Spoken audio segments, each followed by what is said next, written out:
Bom dia a todos. É com grande seriedade e lisura que o juízo desta vara criminal se porta hoje nesta sessão do Tribunal do Júri. Aproveito a oportunidade para saudar os ilustres promotores do Ministério Público na pessoa de Iago Lemos e Lucas Lemos. Nada obstante, saúdo os doutores advogados, representantes da defesa na figura de Emanuele Campbell e Vanessa Lopes. Ainda, cumprimento os serventuários da Justiça e a Polícia Militar que se faz presente aqui hoje. Nada obstante, o ilustre corpo de jurados, haja vista que o papel que desempenham aqui é fundamental para a sociedade. Daremos início agora ao procedimento de chamada dos jurados, com base no artigo 433 do Código de Processo Penal, cujo teor aduz que o sorteio presidido pelo juiz far-se-á a portas abertas, cabendo-lhe retirar as cédulas até contemplar o número de 25 jurados para a reunião periódica ou extraordinária. Nesse sentido, gostaria de lembrar a todos que, nos termos do artigo 436, o serviço do júri é obrigatório e a recusa justificada desse serviço acarretará multa no valor de 1 a 10 salários mínimos. A oficial de justiça, nesse momento, vai proceder com a chamada dos jurados. Peço aos jurados aqui presentes que respondam com presente. Marina Olívia Souza e Silva. Presente. João Lucas de Araújo Medeiros. Presente. Rafaela Vitelba Cândido Campelo.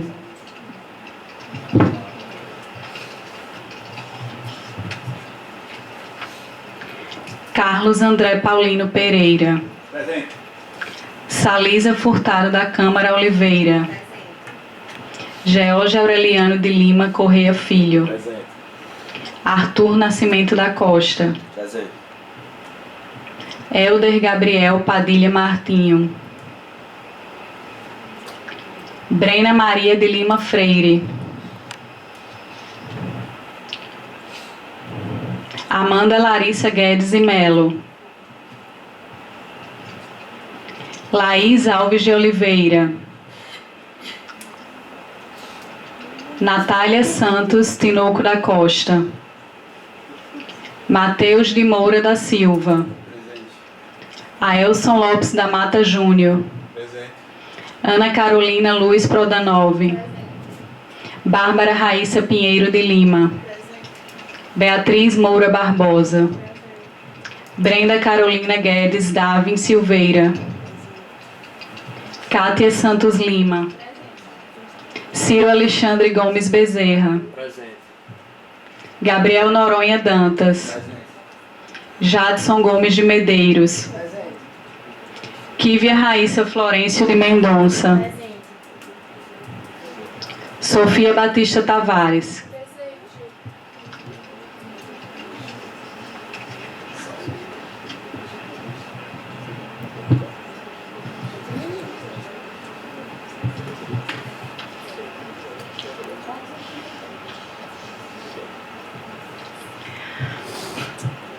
Atingimos o quórum mínimo de 15 pessoas. Nesse sentido, eu gostaria de lembrar a todos que a sessão do Tribunal do Júri é composta por um juiz togado, seu presidente, por 25 jurados, os quais 7 serão sorteados para compor o conselho de sentença, conforme versa a dicção normativa do artigo 447 do CPP. Vou falar agora para vocês os impedimentos. Não poderá servir o jurado que tiver funcionado em julgamento anterior do mesmo processo, independentemente da causa determinando o julgamento posterior, o que não é o caso, visto que essa é uma audiência una. No caso do concurso de pessoas que houver integrado o conselho de sentença que julgou outro acusado, tiver manifestado prévia determinação para absolver o acusado. Passa a palavra à oficial de justiça, a aluna Simonete, para que se faça o pregão. Sessão do Tribunal do Júri, data 17 de junho de 2019. Será submetido a julgamento nesta data nos autos do processo 01-2019, 8020-0001, que lhe move à Justiça Pública o acusado Fábio Dias de Souto, pela prática do delito previsto no artigo 121, caput, na sua forma qualificada, cuja previsão encontra-se no parágrafo 2º, incisos 1, 3 e 4, cumulado com o artigo 61, inciso 2, a linha E, e artigo 347, parágrafo único, todos do Código Penal. Homicídio qualificado por motivo torpe, com emprego de asfixia, utilização de recurso que dificulte ou torne impossível a defesa do ofendido, cometido contra cônjuge e com uso de inovação artificiosa com o fim de induzir a erro o juiz ou o perito em face de Amanda Bastos de Souto. O acusado será defendido pelas advogadas de defesa, doutora Vanessa Lopes de Freitas, doutora Emanuele Campbell Campos Félix. O Ministério Público terá como seus representantes os promotores, doutor Iago Lemos de Farias Fonseca, doutor Lucas Lemos de Farias Fonseca. Não foram arroladas testemunhas. Esse julgamento será presidido pela excelentíssima senhora doutora Silvia Helena Cortez de Melo, juíza de direito e presidente do Tribunal do Júri. Antes de darmos início ao conselho de sentença, ainda os impedimentos de compor o mesmo conselho serão de marido e mulher, ascendente e descendente, sogro, genro, nora, irmãos e cunhados durante o cunhadio, tio e sobrinho, padrasto, madrasta ou enteado, e o mesmo ocorrerá em relação às pessoas que mantenham união estável, reconhecida como entidade familiar. Em último, coloca o parágrafo 2º do artigo 447, que aplicar-se-á aos jurados o disposto sobre os impedimentos, a suspeição e as incompatibilidades dos juízes togados. Bom, feito o pregão e os esclarecimentos iniciais, vou passar novamente a oficial da Justiça vai fazer o sorteio do Conselho de Sentença. Peço aos jurados sorteados que se dirijam à oficial de Justiça e entreguem seus celulares, certo?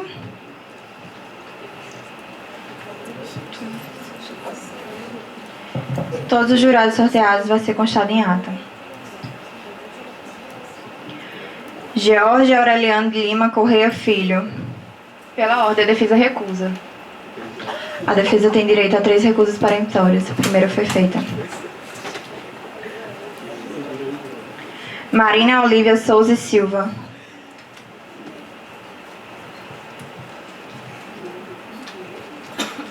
Salisa Furtado da Câmara Oliveira. Pela ordem, a defesa recusa.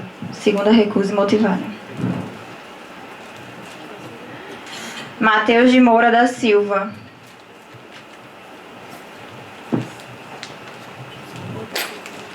João Lucas de Araújo Medeiros.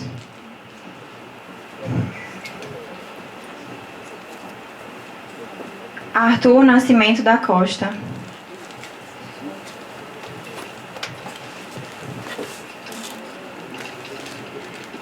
Carlos André Paulino Pereira. Sofia Batista Tavares. Pela ordem, a defesa recusa. Kívia Raíssa Florencio de Mendonça.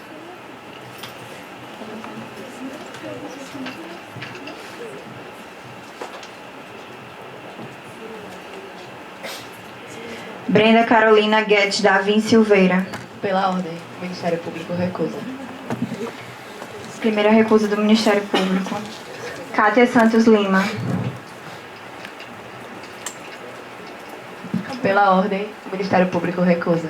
Segunda recusa imotivada do Ministério Público. Bárbara Raíssa Pinheiro de Lima.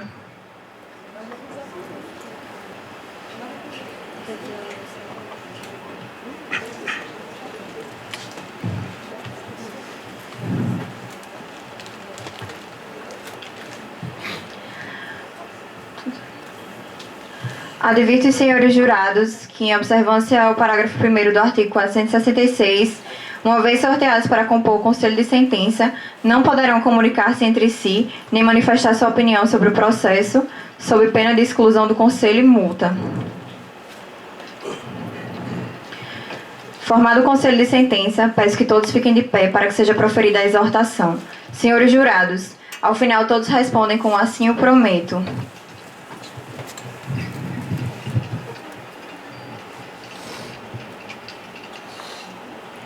Mão direita estendida, por gentileza.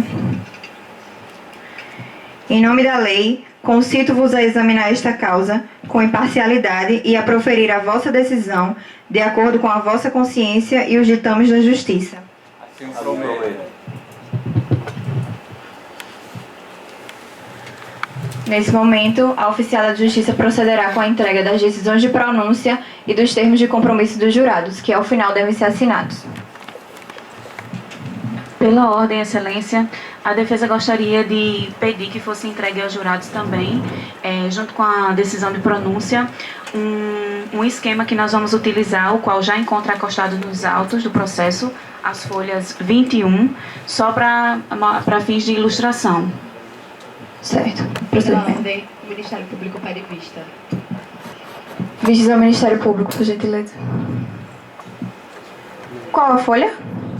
Folha 21 dos autos. Aí. É a mesma imagem. Vocês poderiam entregar uma folha ao Ministério Público, por gentileza? Sim.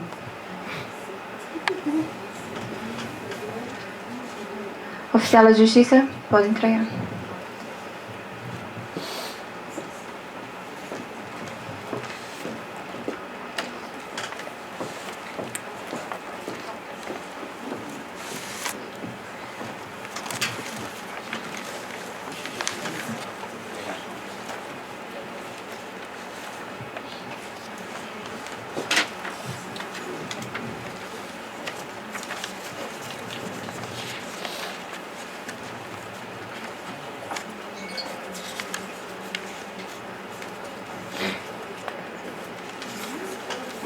O Conselho de Sentença disporá de 5 minutos para fazer a leitura da decisão de pronúncia.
Exaurido o tempo,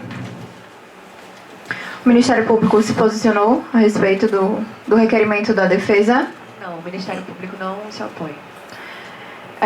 Vocês podem passar a oficiala de justiça para que ela proceda com a entrega, por gentileza.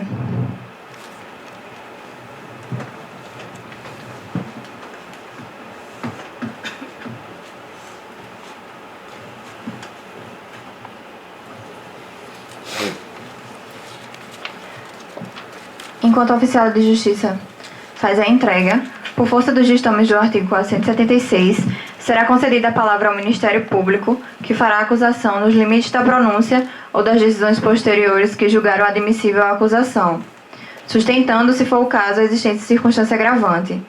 Advirto-os que, conforme a orientação do Código, durante os debates as partes não poderão, sob pena de nulidade, fazer referências à decisão de pronúncia As decisões posteriores que julgaram admissível a acusação, a determinação do uso de algemas como argumento de autoridade que beneficiem ou prejudiquem o acusado, ou o silêncio do acusado ou a ausência do interrogatório por falta de requerimento em seu prejuízo. Concedo a palavra aos membros do parquê ministerial, que terão 20 minutos para fazer a sustentação.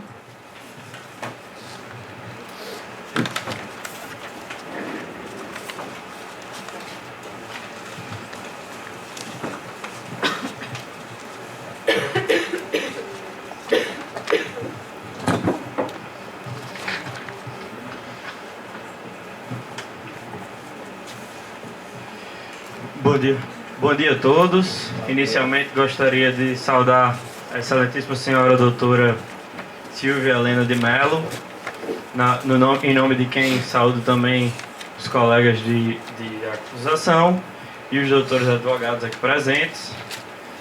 Também gostaria de saudar os representantes aqui do povo, os senhoras e senhores do júri, demais possivelmente advogados e servidores, estudantes de direito aqui presentes. Estamos aqui hoje, senhoras e senhores. Os senhores estão aqui com a responsabilidade de julgar o senhor Fábio Dias de Souto, que estrangulou sua então esposa, fazendo uso dessa forma da asfixia, impossibilitando a defesa da vítima. Foi motivado por uma razão torpe e tinha a circunstância agravante de ser esposo da vítima. No dia 28 de dezembro de 2012, no quarto de número 505 do Hotel Parque Arituba, o acusado cometeu este crime. Inicialmente, o Ministério Público gostaria de destacar que o quarto do hotel, segundo o depoimento de todos os funcionários, unanimemente, era um quarto seguro. Não havia possibilidade de qualquer outra pessoa estar no interior daquele local, na cena daquele crime. Ou seja, apenas vítima e acusado estavam no local do crime. Essa é a primeira circunstância que o Ministério Público gostaria de destacar. Depois, o Ministério Público passa a analisar o depoimento do acusado. O acusado, em todas as oportunidades que teve de se pronunciar, ele conta uma versão que começa da seguinte forma. Ele fala que estava no quarto, deitado na cama.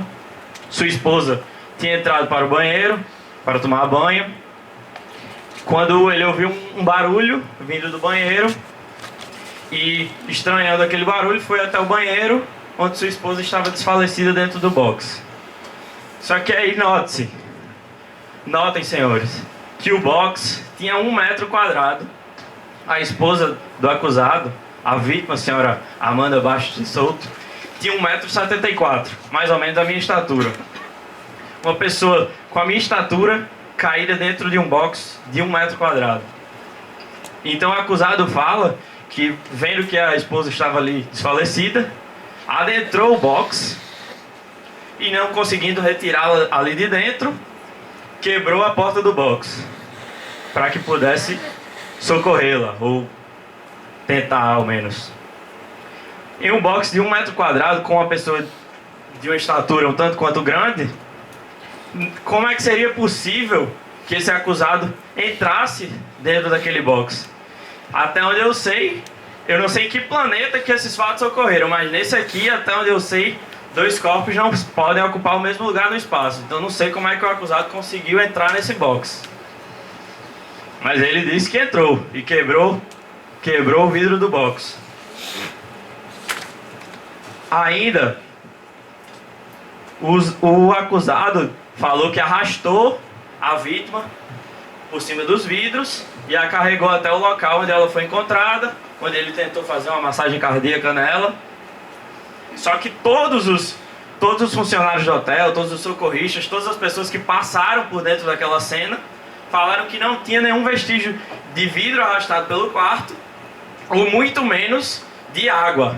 Porque uma pessoa que estava tomando banho, se espera que ao menos tivesse água no chão do box. Vamos botar dentro do quarto, dentro do box, se tivesse água. não tinha nenhum vestígio de água. E a vítima não tinha também, não estava molhado, o cabelo dela não estava molhado, o corpo. Eu não sei se o acusado parou para enxugar a vítima, secar o cabelo dela, enquanto ela estava ali morrendo. Mas enfim, não bastante tudo isso, o acusado afirma que vestiu um biquíni de lacinho. Senhoras, eu imagino que a maioria das senhoras já tenha vestido um biquíni de lacinho e saiba a dificuldade que é de amarrar dos dois lados, ainda mais uma pessoa que está desmaiada. Mas ele parou, em meio ao desespero, vendo ali sua pessoa amada, sua esposa desfalecida, prestes a morrer, ou com indícios de que estava numa situação muito ruim, e parou para vestir um biquíni de lacinho na vítima. Além disso, além dessa versão grotesca que o acusado chegou a proferir inúmeras vezes, ao primeiro socorrista que chegou no local, ele conta uma versão totalmente diferente. Disse que ela estava escovando os dentes quando desmaiou. Uma versão que em nada pode ser comprovada, assim como a primeira.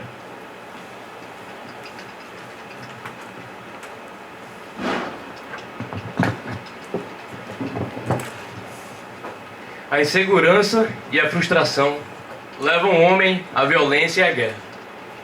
Essa frase foi proferida por John Lennon. Senhoras e senhores, Fábio Dias de Souza, no dia 28 de dezembro de 2012, assassinou cruelmente sua esposa. Por quê? Essa pergunta que eu faço aos senhores aqui presentes. Por quê? Por quê, senhores? Porque eu quero que vocês internalizem isso e guardem, porque ao final da minha fala eu irei responder. Fábio Dias de Souza mantinha uma relação extraconjugal. Fábio Dias de Souza mantinha uma relação extraconjugal com Leilane Negro. A irmã da vítima e a mãe, ao pegar o celular de Fábio, constataram mensagens que provam essa relação extraconjugal. Eu vou ler aqui um pouco, vou ler aqui momentaneamente as mensagens. Toma cuidado com as ligações para a conta não ficar muito cara. Vai dar tudo certo, meu amor. Te amo, beijos. Em outro momento, Leilane disse que Fábio, calma, vai dar tudo certo. Se você precisar, eu vou até Natal para te dar apoio nesse momento. Senhores, eu não sei como vocês atuam com suas amigas, mas eu particularmente não costumo dizer que eu as amo, nem mando beijos, nem muito menos digo que vou lá Natal a São Paulo para apoiá-las. Talvez eu seja um péssimo amigo, eu não sei. Em um momento distinto, segundo momento, a irmã da vítima, ela encontra no celular de Amanda um rascunho que a Amanda escreveu para si mesma, uma mensagem de desespero. A Amanda fala como ela estava desesperada do seu relacionamento, estava afundando, como ela não conhecia mais Fábio, o cara que ela era casado há anos. Ela não conhecia mais seu esposo. Em um terceiro momento, senhoras e senhores, Amanda procura sua mãe. Fala: mãe, eu não reconheço mais Fábio. Eu não reconheço meu esposo. Quando ele está com raiva, eu não reconheço. Ele se transforma em uma pessoa diferente. Isso quem fala é uma mulher que convive com ele há anos. Esposa, casada, matrimônio. Senhores, o cenário que eu estou descrevendo aqui é de um relacionamento em ruínas. Um casamento acabado. Eles estavam infelizes. Fábio também estava infeliz, assim como Amanda. Eles não eram felizes mais juntos. Não eram. Estavam infelizes. E aí, na manhã do dia 28 de dezembro de 2012, às 7 horas da manhã, enquanto eles se arrumavam a ir para a praia, a Amanda tinha colocado seu biquíni, ambos estavam se arrumando, e a Amanda cometeu um crime. A Amanda, a falecida Amanda, de Cujos, ela cometeu um crime. O crime dela... o senhor poderia informar... Sim, o crime dela foi falar. Ela resolveu externar tudo aquilo que a afligia. A parte, você vai me conceder a pergunta? Eu estou no meio da minha sustentação oral, mas eu concedo. O senhor poderia demonstrar em que página se encontra essa fala que o senhor disse que a vítima... Senhora Manuela, ele não foi suscitado pela ordem. Assim, é porque eu pedi a parte e eles concederam. Quem concede é o juiz. Ah, perdão, pela ordem, a senhora me concede? Qual seria o questionamento? Eu gostaria que ele informasse em que página se encontra a fala da vítima que disse para a mãe que ele se transforma quando ele está nervoso. Ministério Público. Depoimento da mãe do acusado.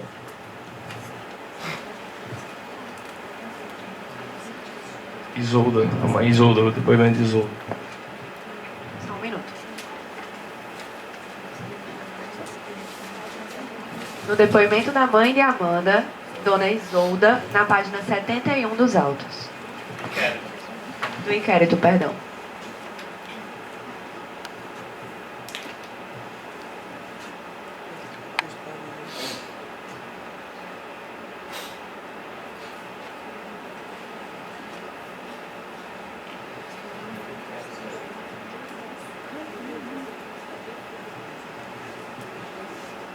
O inquérito não está do processo.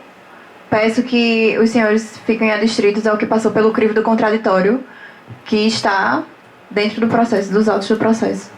O inquérito está em apenso. Isso está dentro do processo, nos autos de ação? Apenas no inquérito? Inquérito apenas aos autos.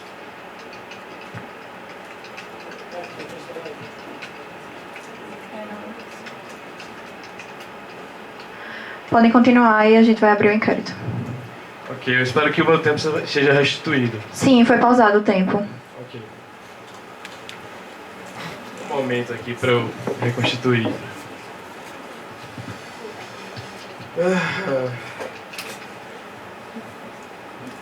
A Amanda disse à sua mãe que não reconhecia aquele homem que ela era casada. Senhores, eu estou descrevendo aqui um cenário de relacionamento em ruínas. Ambos estavam infelizes. E a Amanda cometeu o crime de falar. Mas como é que Fábio reagiu a isso? Essa é a grande questão, não é? O que é que você faz quando sua esposa externa que ela está infeliz? Você começa uma briga, uma discussão. Ambos entraram numa calorosa discussão. Xingamentos foram proferidos. Ambos levantaram a voz. Foi tenso, foi caloroso, foi dolorido. Mas como o Fábio reagiu? Ele parou? Ele escutou sua esposa? Ele respondeu as aflições dela? Senhoras e senhores, no meio da discussão, Fábio abordou a vítima pelas costas, proferiu um golpe de mata-leão, asfixiou Amanda à morte.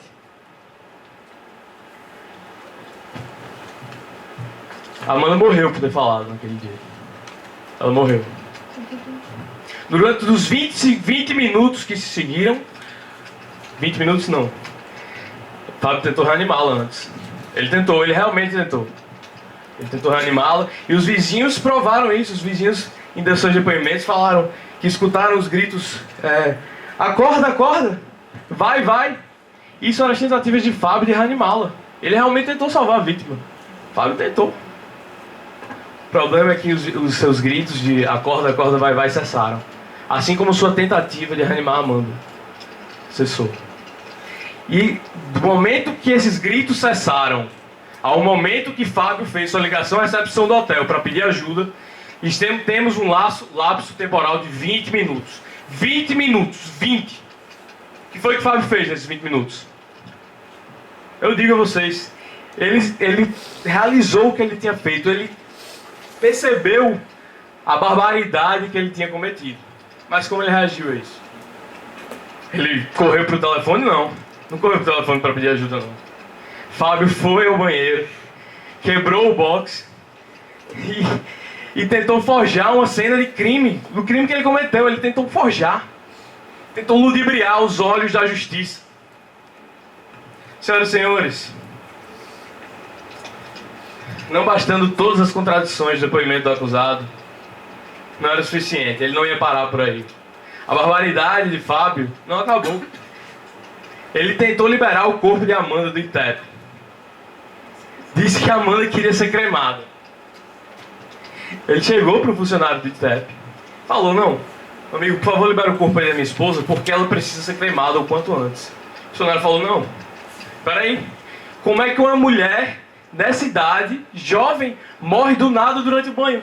Isso aqui tem que ter um laudo, isso aqui tem que ser avaliado. Esse corpo dela não pode ser liberado para ser cremado. As atitudes de Fábio foram paradas. Ele ficou no canto dele. Senhoras e senhores, passaram-se 2 horas que estamos aqui. Sabe o que significa? Que mais uma mulher foi assassinada no Brasil, vítima de violência. E 12 morreram ao redor do mundo. É isso que significa 2 horas. Até quando? Eu pergunto a vocês, até quando mulheres vão morrer? Até quando? Até quando pra gente dizer um basta? Quando, senhores? Quando basta? Quando é que basta? Eu disse a vocês que ao final da minha sustentação eu respondi o porquê. Por que de Fábio ter cometido seu crime? Por quê? Por que ele cometeu? A resposta vocês não vão gostar. Eu não disse que ela seria satisfatória. É nada. Nada justifica ceifar a vida de uma mulher brasileira. Ciúmes, motivos torpes não são suficientes para a gente deixar que mulheres sejam assassinadas diariamente no Brasil. A cada 2 horas. 2 horas. 2 horas. Senhores, eu sou pai. Sou pai de uma criança, uma menina de 5 anos. Quando eu sair daqui, vou pegar minha filha no colégio, vou levá-la para casa. Final de semana eu vou assistir a quadrilha dela de São João. Vou assistir os jogos de futebol dela.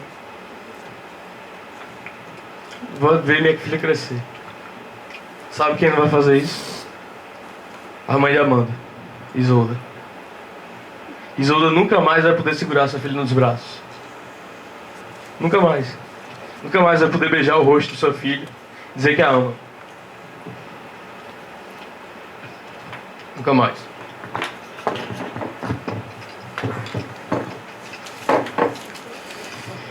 Bom, senhoras e senhores, ante tudo aquilo que foi aqui exposto, por todas as razões que o Ministério Público apresentou, ele entende que não há dúvidas de que o crime foi cometido. O laudo necroscópico que consta nos autos comprova que houve uma asfixia mecânica decorrente do estrangulamento que foi praticado pelo acusado.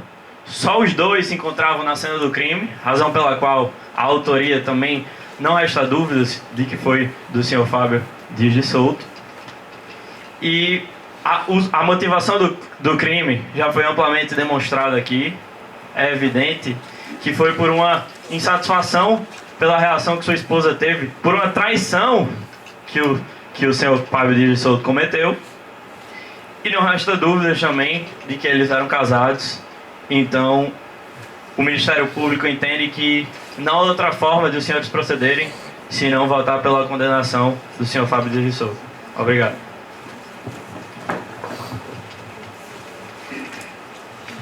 Feita a sustentação oral do Ministério Público, passo a palavra aos doutores advogados para que se procedam com a defesa, também pelo tempo de 20 minutos.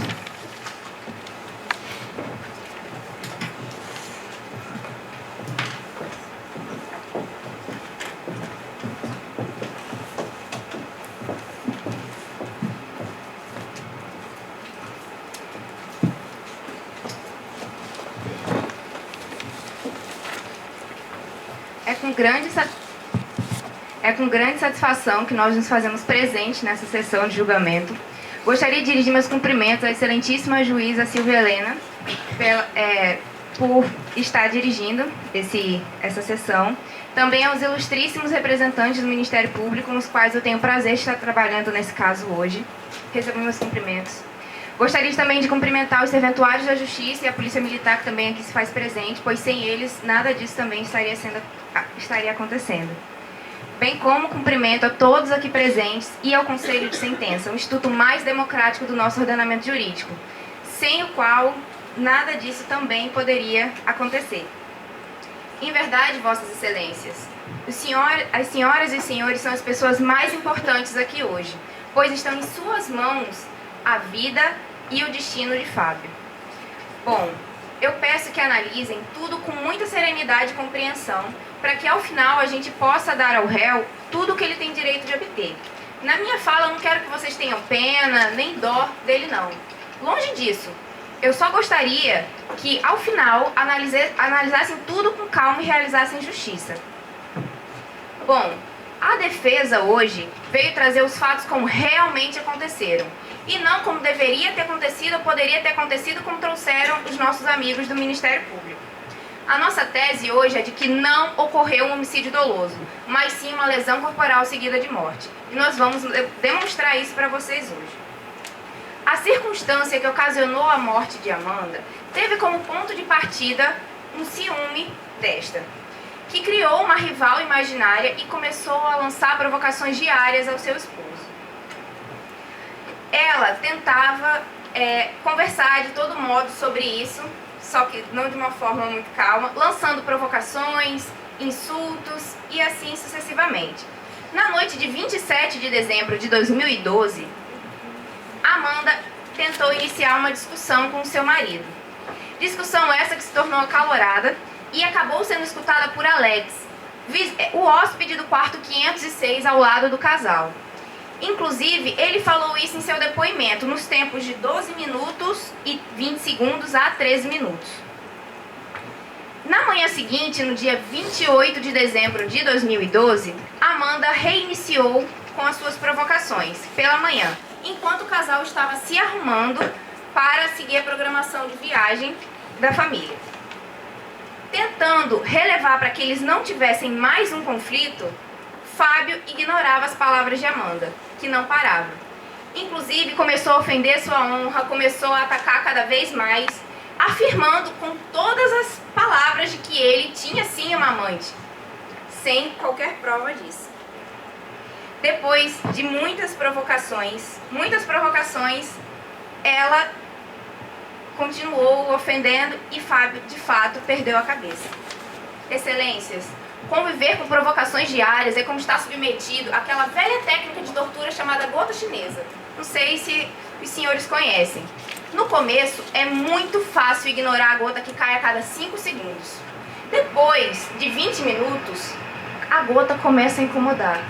Em uma semana, a cada gota que cai, você escuta tambores na sua cabeça. Até que, com o passar do tempo, a gota leva a pessoa à loucura. Não é à toa que foi considerada uma das piores técnicas de tortura da humanidade. Bom, o homem não é uma máquina fria. Ele se emociona ao ver um filho nascer, ele se emociona com o seu time de futebol, ele tem momentos bons e momentos ruins. Ele também perde a cabeça com tempos que não parecem ter fim. Quem aqui nunca se sentiu agoniado por uma situação que parece nunca ter fim? Na época da faculdade, todo fim de semestre, eu ficava desesperada. Nunca parecia ter fim. Isso é normal. Todos nós passamos por isso. E aquela sensação não passava, ela não cessava. Aquelas provocações eram diárias. De fato, ele perdeu a cabeça. Indignado por todo aquele contexto, tomado por uma violenta emoção, Fábio, sim, ele apertou e segurou o pescoço de Amanda a fim de contê-la, a fim de parar com aquela provocação que ela estava fazendo com ele. Só que, ao perceber que ele aplicou muita força, ela desmaiou. E ele ficou desesperado. Ele tentou de todas as formas reanimá-la. Ele fez massagens cardíacas, chamava por ela a todo instante. Percebendo que ela não estava reagindo, Fábio chamou a SAMU. Só que mais desesperado ainda, com toda aquela situação, ficou com medo de que achassem que de fato ele matou a sua esposa. Ela estava ali desmaiada na frente dele. Ele foi ao banheiro, quebrou o vidro do box e simulou que pudesse ter acontecido um acidente no banheiro, como se ela pudesse ter caído ali. Tomado por emoção, quem não faz alguma coisa por impulso? Dito isso,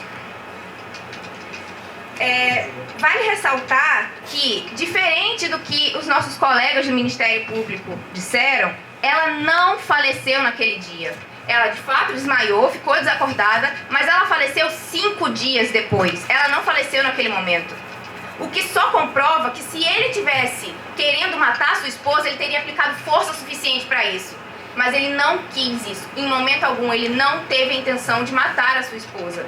De fato, perdeu a cabeça e tentou contê-la, mas ele em momento algum tentou matar a sua esposa. Levar alguém a júri que estava apenas tomado por uma violenta emoção, que não quis matar a sua esposa e que teve que lidar com toda essa situação de ver a pessoa que ama ali na sua frente caída, punir ainda mais um homem que carrega em si toda a dor que já está carregando por perder a pessoa que ama. E é importante ressaltar também que o nosso colega do Ministério Público afirmou sobre a mãe ter dito, dela ter falado para Isolda, a mãe da vítima, que não reconhecia o marido, mas tanto Isolda quanto a irmã de Amanda disseram que o relacionamento deles era muito equilibrado, era saudável, que era de muito companheirismo e afeto. O fato de ocorrer uma briga dentro de um relacionamento equilibrado, isso é normal. Todo mundo que tem um relacionamento sabe que ocorrem brigas, ainda que o relacionamento seja bom. O fato de Fábio ter perdido a cabeça não exclui todos os anos que eles passaram bem e felizes. Sendo assim, Fábio não cometeu o crime de homicídio doloso, porque essa não era a sua intenção. Ele não tinha intenção de matar a sua esposa. Sim, ele perdeu a cabeça, mas ele jamais teve a intenção de matar a sua esposa. O que aconteceu foi um crime préter-doloso, em que a conduta produz uma lesão mais grave do que a pretendida pelo sujeito. A lesão corporal seguida de morte, ela se faz presente no parágrafo 3º do artigo 129 do Código Penal. E ele é um crime préter-intencional, em que tem a intenção, mesmo que eventual, de provocar a lesão corporal, mas a morte ocorre a título de culpa. O agente ora acusado não quis produzir o resultado morte, o que difere da intenção de matar propriamente dita. O homicídio doloso parte da vontade livre e consciente do agente, o que Fábio não teve. Então, muito embora a tentativa de lesar o indivíduo possa levá-lo à morte, o que se leva em consideração, de fato, é a vontade do agente, que, como já disse, Fábio não teve. Passo a palavra agora para minha colega de defesa, Vanessa.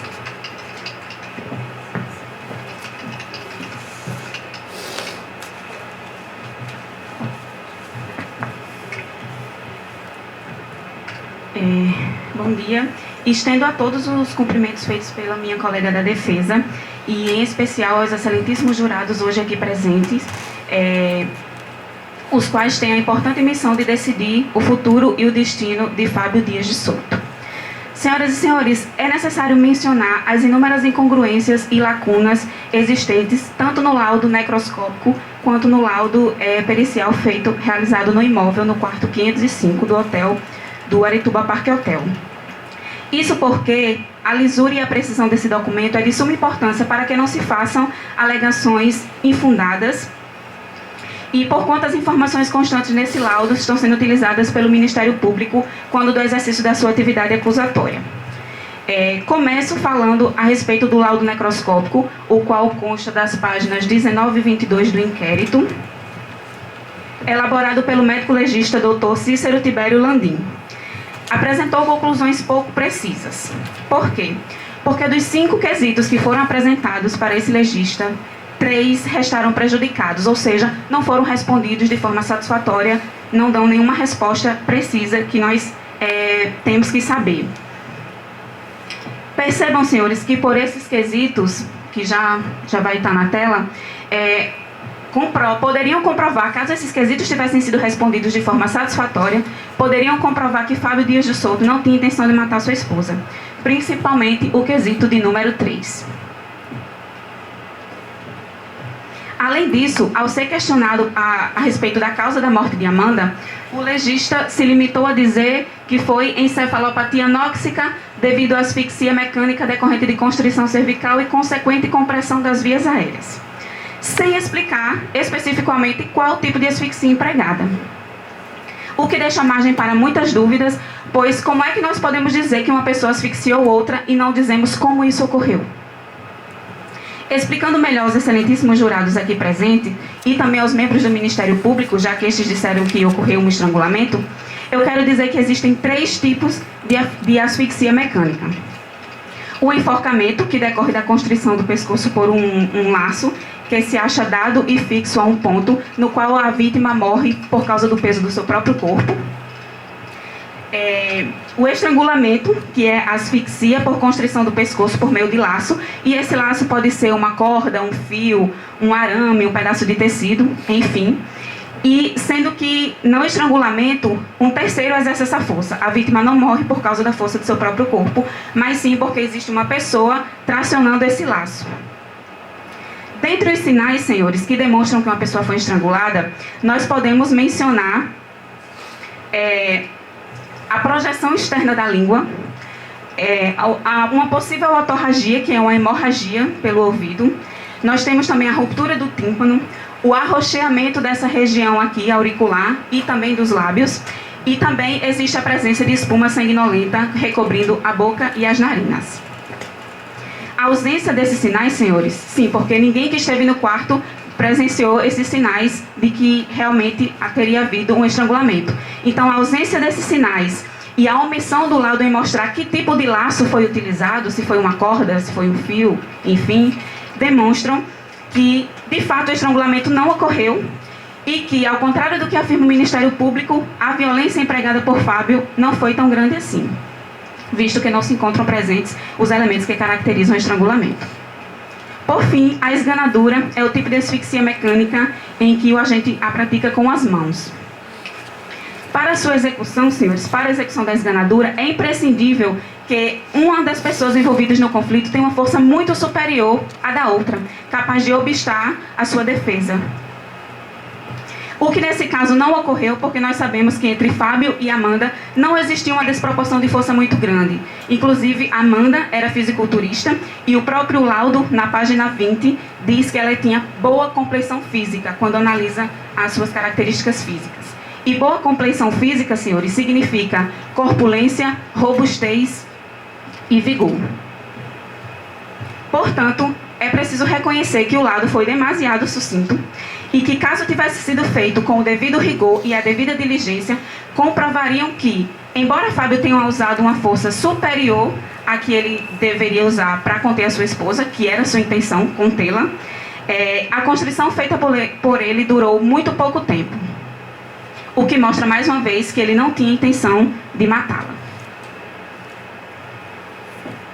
Outro ponto que mostra a fragilidade do laudo, e esse os senhores jurados podem comprovar por essa folha que eu passei, com esse espectro equimótico.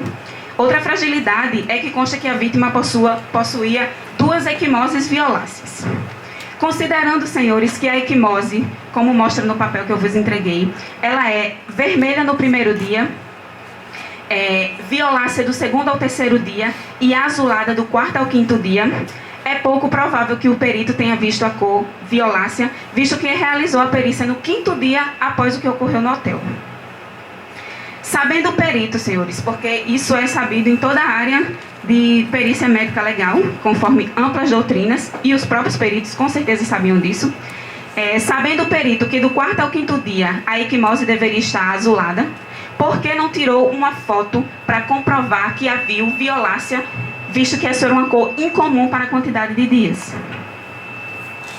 Das duas, uma, senhores. Ou o médico não viu a cor violácea porque estava no 5º dia e, no caso, ele só poderia ter visto a cor azulada, ou ele viu a cor violácea. Mas o que isso indica que a lesão não foi provocada por Fábio, foi provocada pelo menos 2 dias depois. O que eu trago para os senhores aqui é as dúvidas que o laudo coloca. Como nós vamos saber qual foi a cor que o legista viu, se a cor que ele está dizendo que viu não condiz com as várias doutrinas de medicina legal que analisam isso? E também, no caso, o fato de... isso comprova o fato que nós não podemos dizer que essa lesão certamente foi provocada por Fábio, porque o laudo deixa inúmeras dúvidas. Por fim, senhores, e eu deixei a parte mais gritante, mais absurda que eu já vi, e olha que eu já vi muitas, foi a perícia realizada no quarto 505 do Hotel Arituba, o Arituba Parque Hotel. Isso, senhores, porque o laudo pericial feito nesse quarto demonstrou que houve a presença de sangue. No entanto, não diz de quem é o sangue, não diz o local que o sangue foi encontrado e não diz há quanto tempo a mancha de sangue está no quarto. Senhores, além disso, não existe uma foto sequer do quarto. Uma foto para comprovar onde estava a mancha de sangue. Eu me pergunto, senhores, quantas e quantas pessoas já se hospedaram no quarto 505 do Arituba Parque Hotel? Inúmeras. Como nós vamos saber que aquele sangue era de Fábio ou era de Amanda? Se ao menos o laudo tivesse dito há quanto tempo o sangue estava lá, nós poderíamos presumir pelo tempo que o casal ficou no hotel. Mas não diz nada. Percebam que os laudos são um emaranhado de poucas informações que não nos levam a lugar nenhum. E eu tenho certeza que os senhores não querem aqui condenar uma pessoa com base em provas tão rasas, né? E o fato também de o Ministério Público, com essas provas, não ter comprovado o dolo do agente, que ele nega o tempo todo que teve intenção de matar sua esposa. Agradeço a atenção de todos.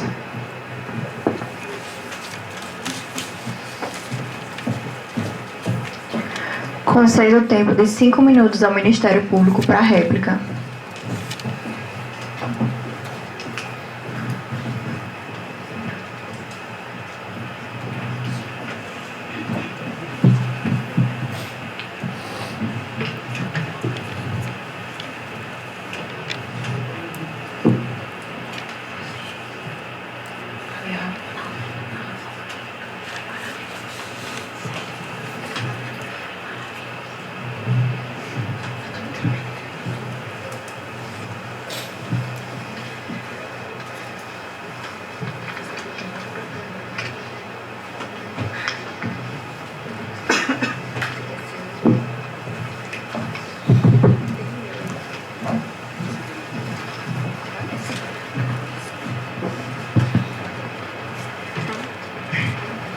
Bom dia, meus devidos cumprimentos a todos presentes nesse tribunal, em especial a excelentíssima doutora Silvia de Mello.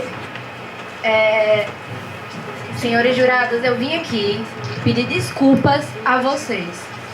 Como mulher, eu estou sinceramente envergonhada que outras 2 mulheres tiveram a coragem de ficar aqui diante dos senhores para defender esse assassino, alegando simplesmente provocação. Estamos em 2019, senhores. Em que século elas acham que estamos para hoje, por causa de provocação, o acusado tentar conter alguém pelo pescoço? Isso para os senhores não é assumir o risco de matar? Se alguém ama de verdade, ela tenta conter você pelo pescoço, pelo mata-leão? E se as coisas aconteceram do jeito que a defesa traz aqui, por que, eu pergunto, por que ele não falou no inquérito? Ele mentiu nos autos, ele mentiu em juízo na audiência de instrução? É isso que as senhoras estão apresentando aqui? Que ele mentiu para todo mundo e agora vocês estão fazendo uma nova historinha tentando trazer aqui para eles? Senhores, eu gostaria de chamar a atenção para o depoimento do socorrista Pedro das Chagas de Lima, que está nas folhas 88 e 89 do inquérito. Quando ele chegou no ambiente, a coisa que mais o chamou a atenção foi que Fábio estava completamente apático. Ele simplesmente não estava ligando para o fato da sua esposa ter morrido. Senhores, como um homem que ama a sua mulher, que supostamente, sem querer, lhe desferiu um golpe que foi mais forte do que o que ele imaginava, e não se desespera. Eu imagino que uma pessoa que ama e que lhe desfere um golpe, que vê sua esposa morrendo, no momento tem que se desesperar. Não existe como uma pessoa estar apática, estar completamente insensível. Todos os funcionários do hotel, todos os socorristas que estavam no local chamaram atenção para esse fato em seus depoimentos. Todos os depoimentos do inquérito falam sobre isso. Falam que Fábio não estava ligando, como se ele não tivesse nenhum sentimento por aquela mulher, como se nada tivesse acontecido, como se ela simplesmente tivesse desmaiado e fosse acordar após 5 minutos. Também gostaria de chamar a atenção porque ele falou as senhoras advogadas de defesa falaram que ela não apresentava qualquer sinal, o próprio qualquer sinal de estrangulamento, só foi apresentar sinais depois. O próprio Pedro das Chagas de Lima falou que a vítima, no momento, já apresentava sinais claros de estrangulamento, quais sejam pupila contraída e gaspando. Ele disse que desde a chegada no local havia certeza já de que era um quadro de deficiência no sistema cardiorrespiratório, que só poderia ter acontecido justamente pela asfixia mecânica. E se ele não tinha qualquer intenção de matar a sua esposa e a amava, no mínimo, é o mínimo que nós esperamos, que ele tenha apresentado qualquer sentimento. Que ele tenha sido desesperado, que alguma coisa tenha acontecido. E não que ele tenha ficado apático, como se ela não fizesse qualquer diferença na sua vida. Obrigada, senhores.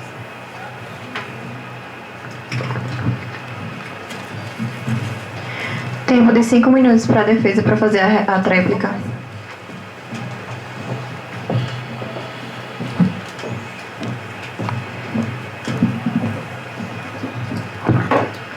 Sinceramente, me envergonha mais um membro do Ministério Público negar que alguém tenha direito à defesa, algo que está dentro da nossa Constituição.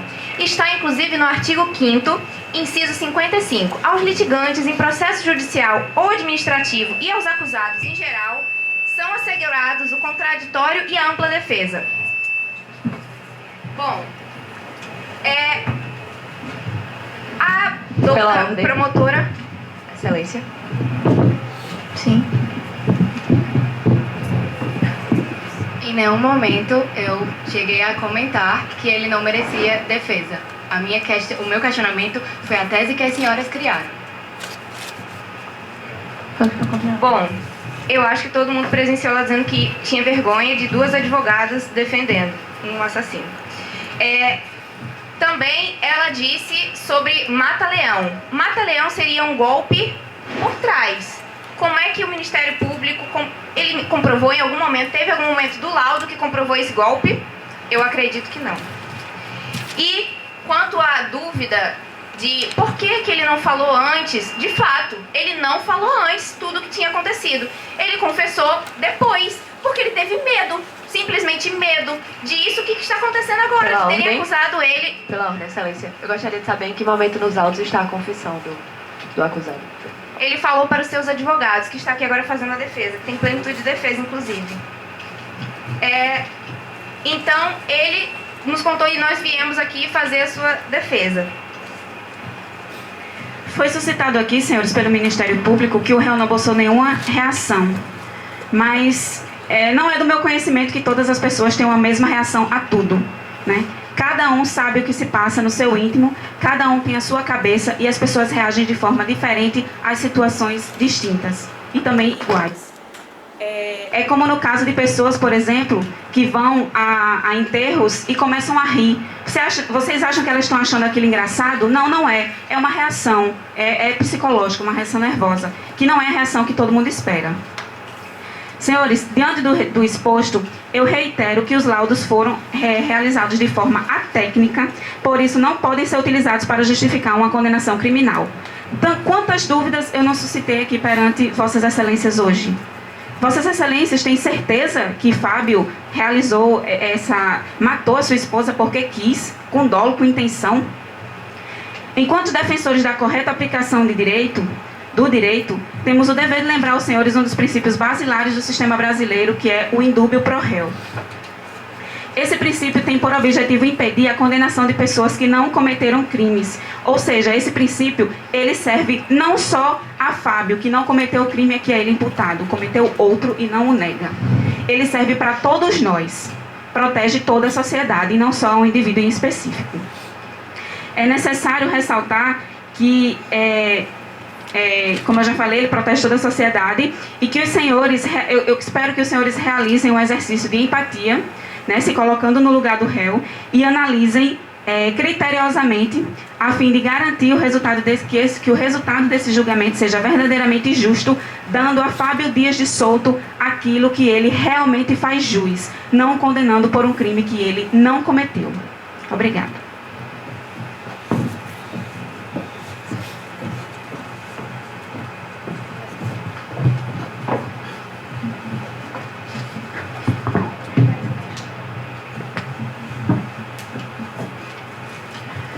Finalizados os debates, pergunto aos senhores jurados se estão aptos a julgar ou se existe alguma questão a ser esclarecida.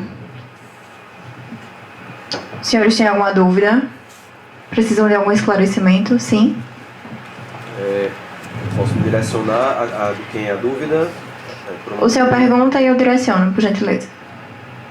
Me resta uma dúvida se o réu ele teria algum conhecimento técnico de artes marciais e de como, já que há uma admissão de que houve, né, um estrangulamento, algo do tipo, de que forma foi, se há informação de que forma foi, e se ele tinha alguma noção do risco, se tinha algum conhecimento técnico de saberia o que poderia acontecer. O senhor gostaria de direcionar a pergunta para alguma das partes? A defesa.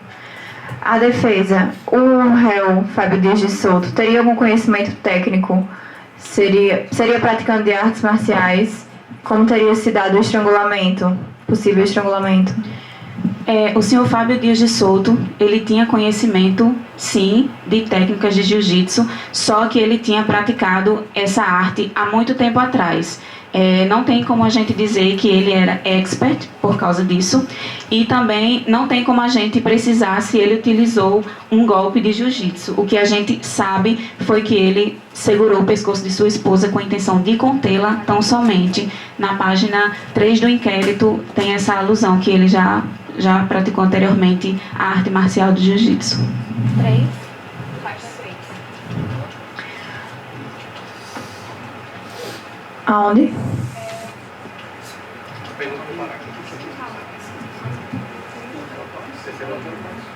No relatório, aí nesse parágrafo, quando for questionado.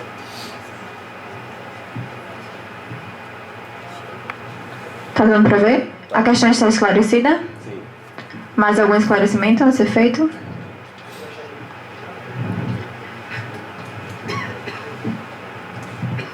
Não? Passaremos então à quesitação.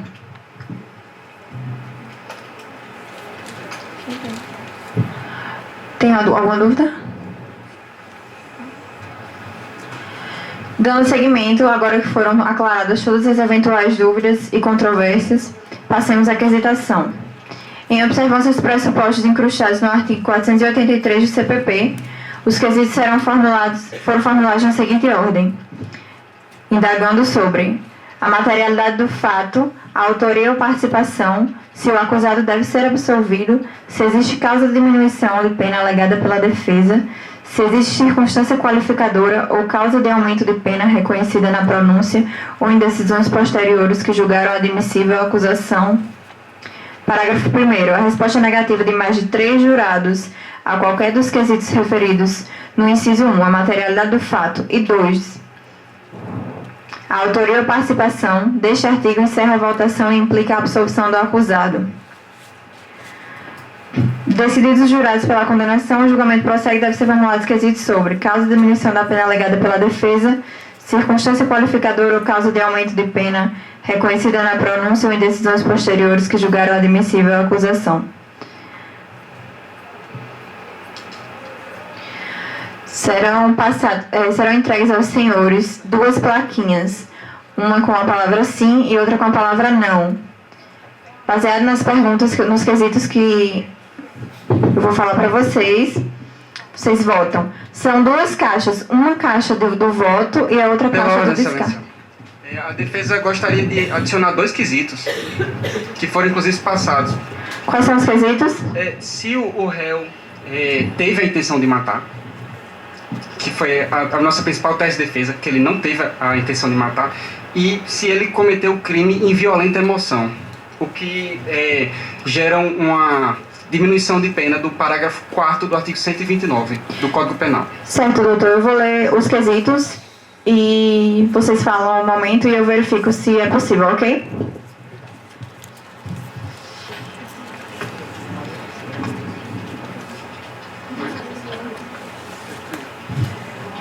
Os jurados tinham alguma dúvida? Eu vou apenas fazer a leitura dos quesitos, certo? Se houver algum esclarecimento a ser feito, é só falar. Quesito 1, a respeito da materialidade. No dia 28 de dezembro de 2012, no interior do quarto de número 505 do Hotel Parque Arituba, situado na Avenida Hermes da Fonseca, número 1542, bairro Tirol, em Natal, RN, a vítima Amanda Bastos de Souto teve seu pescoço constringido e, consequentemente, a compressão de suas vias aéreas, levando a mesma a óbito em virtude desta agressão. Segundo quesito referente à autoria ou participação, o réu, Fábio Dias de Souto, concorreu para a prática do crime. Terceiro quesito, quesito absolutório. O jurado absolve o réu. Quarto quesito, tese da defesa. O réu teria tentado provocar lesão na vítima durante uma discussão.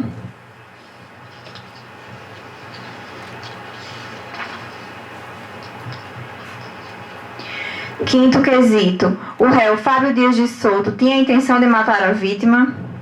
Sexto quesito, o acusado assumiu o risco de produzir o resultado. Sétimo quesito, referente às qualificadoras. O crime foi cometido por motivo torpe, decorrente de discussão entre o réu Fábio Dias de Souto e a vítima Amanda Bastos de Souto. Oitavo quesito, o crime foi cometido por asfixia mecânica, uma vez que a vítima teve constringido o seu pescoço. Nono quesito, o crime foi cometido mediante recurso que dificultou a defesa da vítima, uma vez que a mesma se encontrava desprevenida e sozinha no quarto, tendo reduzido a sua capacidade de defesa. E o quesito da violenta emoção? Seria na tese da defesa. Tese da defesa. Qual seria a pergunta? Se o réu praticou o crime sobre violenta emoção, muita raiva, isso causa uma diminuição de pena, tanto no crime de lesão corporal, como no crime de homicídio. Perfeito, será inserido o quesito. O Ministério Público gostaria de se pronunciar? A violenta emoção é de injusta provocação da vítima. Qual seria o quesito?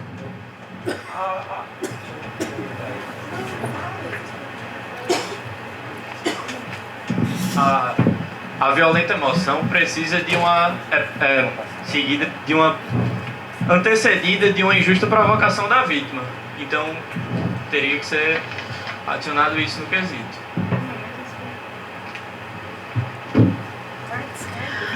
O judiciário entende que o requerimento da defesa já está contemplado no quarto quesito. O réu teria tentado provocar lesão na vítima durante uma discussão. A discussão presume forte emoção. Ok? Ministério Público, ok? Jurado, estudo, ok? Podemos começar? Há alguma dúvida? Eu vou fazer a pergunta e vocês vão colocar na urna o voto que vocês, o que vocês querem votar. Em seguida, a oficiala de justiça vai passar recolhendo o descarte. Os votos serão abertos aqui. Se houver uma maioria de 4 votos, os demais não serão abertos.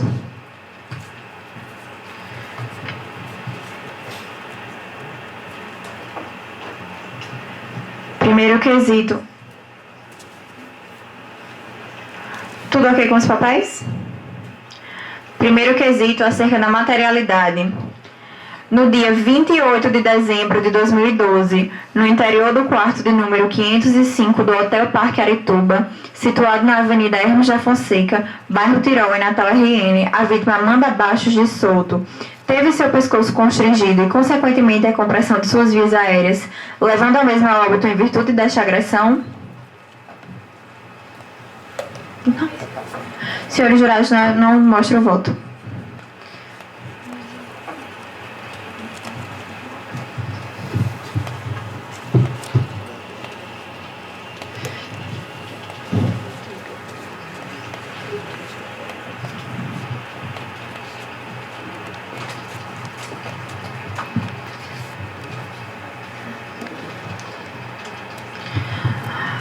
A oficial vai recolher os descartes e a gente vai fazer a contagem dos votos.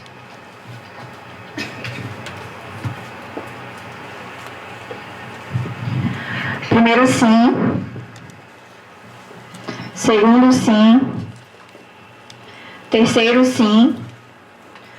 Quarto sim. Os demais votos não serão abertos em virtude de já termos obtido a maioria. Dando prosseguimento, segundo quesito.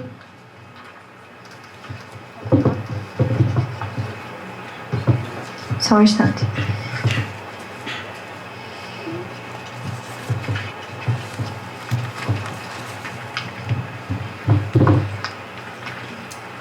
Mais uma vez, a oficial vai passar entregando as placas.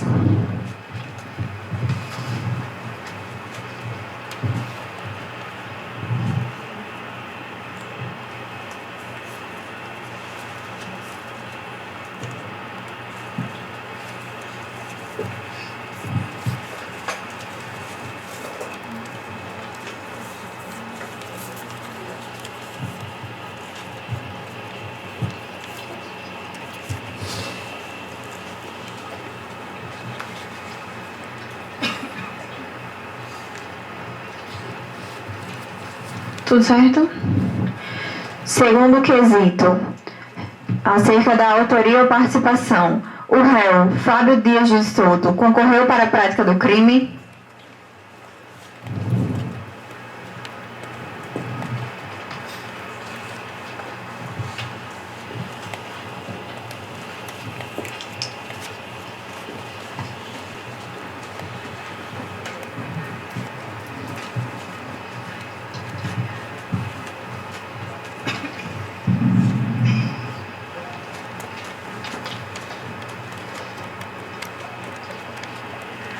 Quanto ao segundo quesito, primeiro voto sim, segundo sim, terceiro sim, quarto sim. Por expressa maioria, os demais votos não serão abertos.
Tudo certo?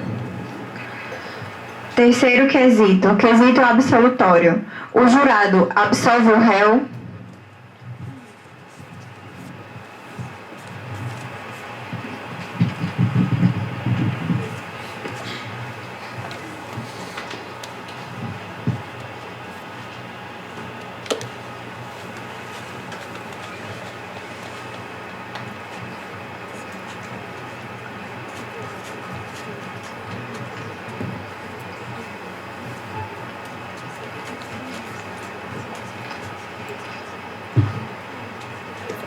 Primeiro não, segundo não, terceiro não, quarto não. Mais uma vez, os demais votos não serão abertos.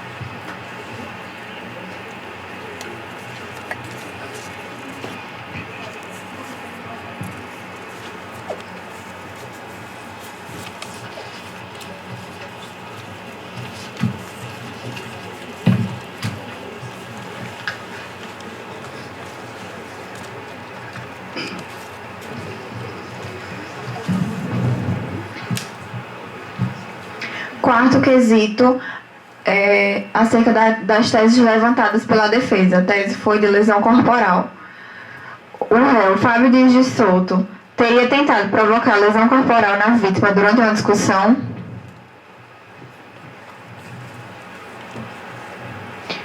Em caso de alguma dúvida, é só o jurado se manifestar.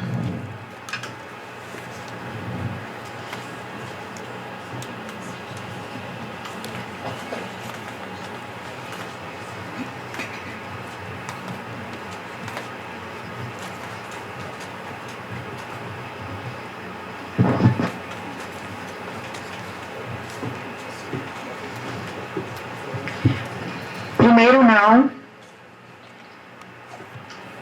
Sim, primeiro sim. Segundo não. Terceiro não. Segundo sim. Terceiro sim. Quarto não.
Quinto quesito.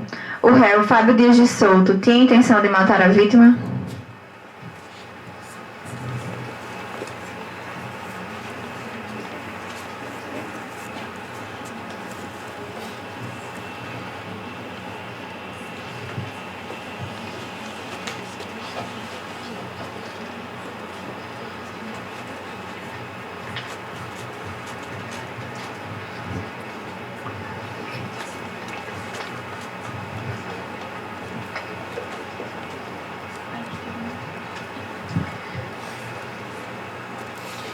Primeiro não. Primeiro sim. Segundo não. Segundo sim. Terceiro não. Quarto não. Terceiro sim. Dando prosseguimento.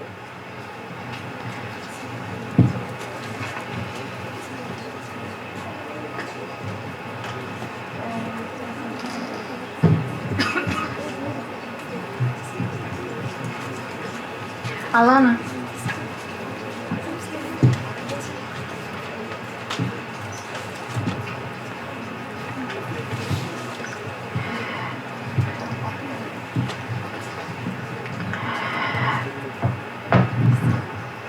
Como foram 4 nãos, é possível compreender que o Conselho de Sentença entende que não houve dolo na conduta do acusado.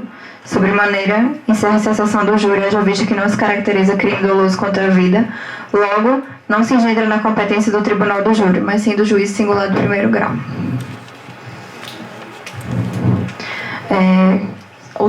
Será dado tempo de 10 minutos para que seja lida a sentença. Agradeço a espera dos jurados, do Ministério Público e da Defesa e dos demais ouvintes e declaro a absolvição do réu Fábio Dias de Souto por esta sessão do Tribunal do Júri.